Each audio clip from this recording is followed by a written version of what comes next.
Alert forecast with Chief Meteorologist Wade Hampton.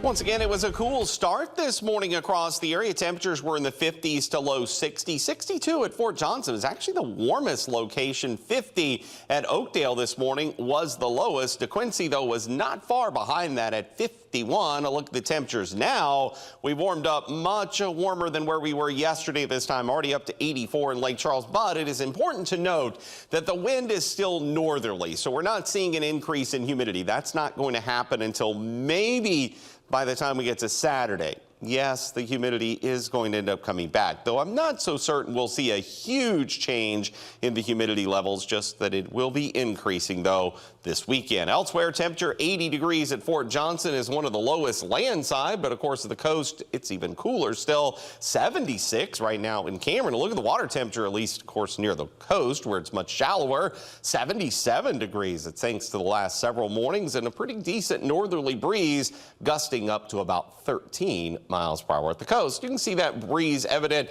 on our DeRidder Skycam. The flags there there were blowing prominently in the wind. 83 right now at our South Lake Charles Skycam. Looking here at downtown Jennings, looking toward the north, you can see interstate traffic there in the distance. We're setting at 84 under clear skies and no clouds around at all. And I really don't expect to see any time soon, and that also means no rain, and I really don't see a chance for rain either anytime soon. Futurecast for the rest of the afternoon shows temperatures climbing a few more degrees, should top out likely in the upper 80s, mid to upper 80s this afternoon. Temperatures will fall back this evening. We should get into the 50s and 60s again to start off your Friday morning. So what we saw this morning likely repeats itself again tomorrow. Maybe a few degrees warmer in some areas, though, but still a comfortable start to your Friday. And then as we head into the afternoon hours tomorrow, I do see the temperatures getting a little warmer tomorrow, probably near 90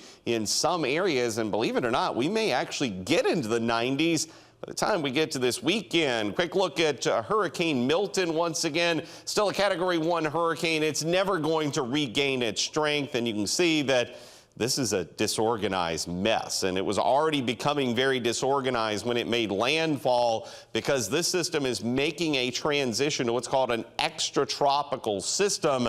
More like a winter storm up along the New England coast is what this is really transitioned into, and that's why there's no storms near the center of circulation. That's why it becomes a remnant low later tonight. For us, there's high pressure just to the west of our area. That high moves east of us by this weekend, and that's why I do see the humidity levels beginning to go up at least a little bit by Saturday and into Sunday. But then here comes the next cold front. You can see that to the top left of your screen. That moves through on Monday of next week, and behind that, temperatures will drop once again. Look at that. There's 56 by next Wednesday morning. So yeah, definitely a drop in temperatures will be on the way again for next week. But for this weekend, I do want to stress the humidity is not overly unbearable, but it's certainly going to be up, and afternoon highs may flirt with 90 in some areas. So if you got outdoor plans, keep that in mind, but certainly no rain to